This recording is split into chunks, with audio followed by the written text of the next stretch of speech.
Assalamualaikum warahmatullahi wabarakatuh. Perkenalkan, nama saya Restu Saputra dari Program Studi Pendidikan Profesi Guru Prajabatan Universitas Negeri Gorontalo tahun 2022. Pada kesempatan yang berbahagia ini, saya akan membawakan materi tentang Pancasila sebagai entitas dan identitas bangsa Indonesia serta perwujudan dalam profil pelajar Pancasila.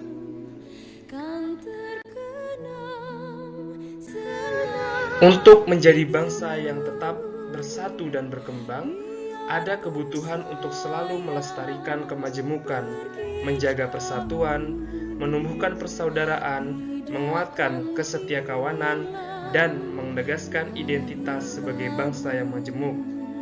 Ini tumbuh dan timbul dengan adanya kesadaran multikultural religius, di mana kesadaran ini menjadi titik pijak dan bagian dari proses pengembangan hidup bersama di Indonesia. Artinya, nilai-nilai kemanusiaan Indonesia bertumbuh di dalam hati warga negara Indonesia yang hidup dalam Kebhinneka-Tunggal-Ikaan yang kaya dengan nilai-nilai religius.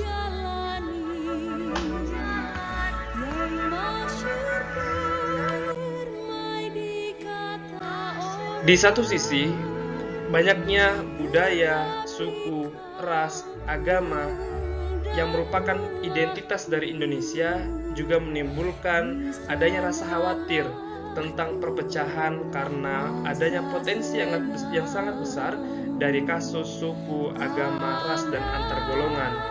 Kasus ini sudah sering terjadi dikarenakan adanya sentimen dari kelompok-kelompok tertentu yang kemudian belum dapat menerima keberagaman dan keragaman yang ada di Indonesia.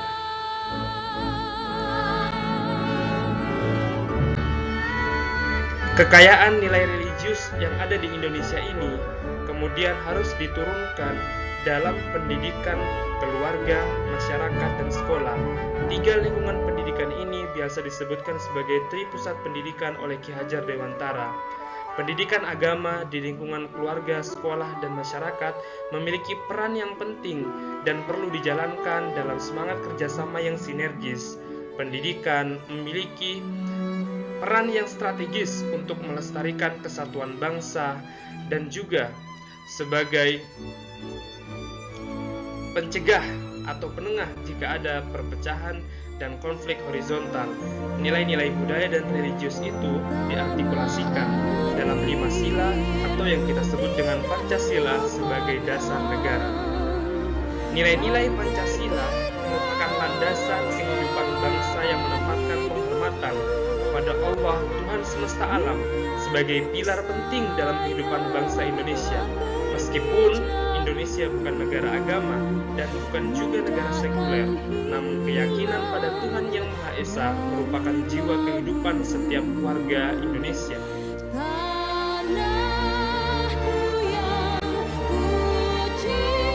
Nilai-nilai luhur dalam Pancasila. Ketuhanan Yang Maha Esa memiliki nilai religiositas yang merupakan identitas manusia Indonesia yang memberi dasar bersikap dan bertindak etis di lingkungan masyarakat.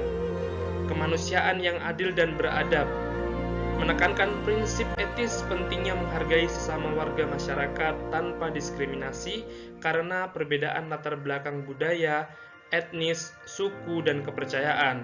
Selanjutnya, Sila Persatuan Indonesia menekankan pada prinsip moral dan prinsip imperatif etis bagi semua warga Indonesia.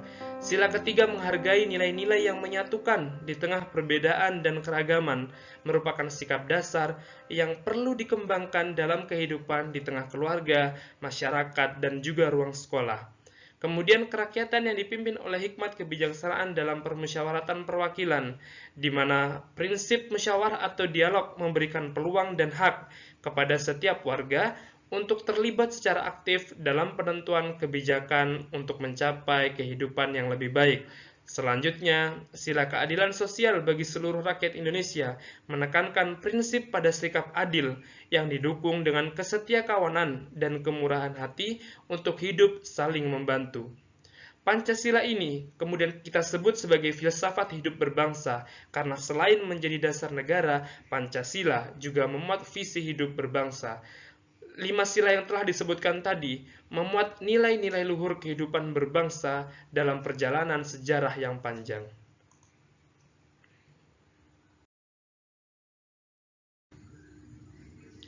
Idealisme Pancasila menjadi filsafat pendidikan bangsa.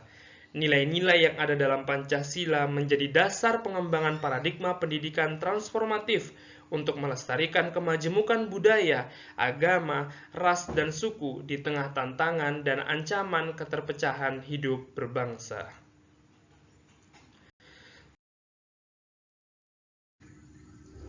Selanjutnya, perwujudan nilai-nilai Pancasila yang tadi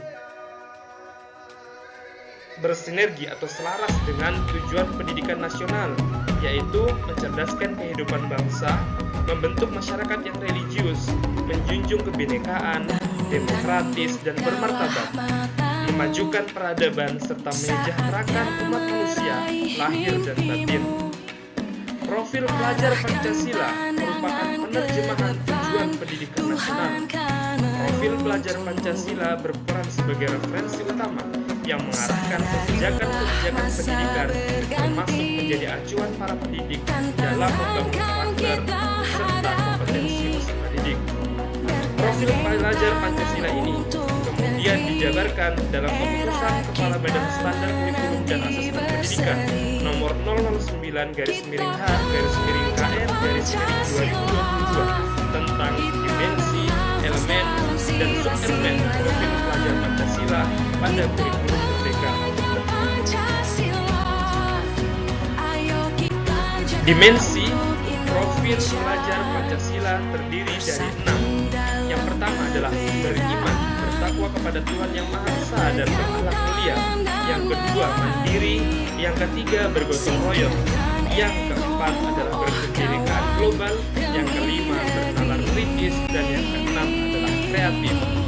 Keenam dimensi profil pelajar Pancasila harus dilihat secara utuh sebagai satu kesatuan agar setiap individu dapat menjadi pelajar sepanjang hayat yang kompeten, berkarakter, dan berperilaku sesuai dengan nilai-nilai Pancasila.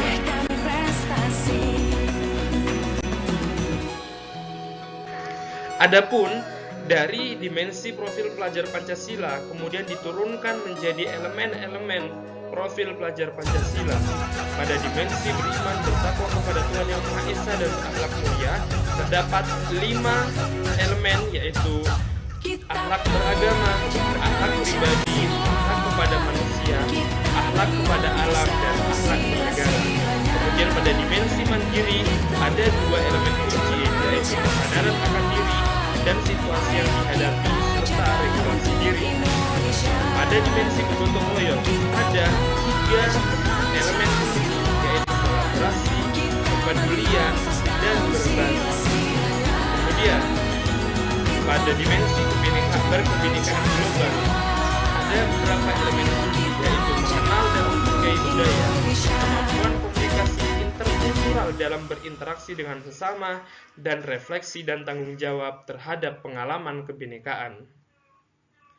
Yang kelima, bernalar kritis, di mana elemen kuncinya adalah memperoleh dan memproses informasi dan gagasan, menganalisis dan mengevaluasi penalaran, merefleksikan pemikiran dan proses berpikir dalam mengambil keputusan. Yang terakhir, kreatif, yaitu menghasilkan gagasan yang orisinal serta karya yang memiliki kreativitas serta dapat menyelesaikan solusi dalam mencari alternatif penyelesaian permasalahan. Demikian yang dapat saya sampaikan. Assalamualaikum warahmatullahi wabarakatuh.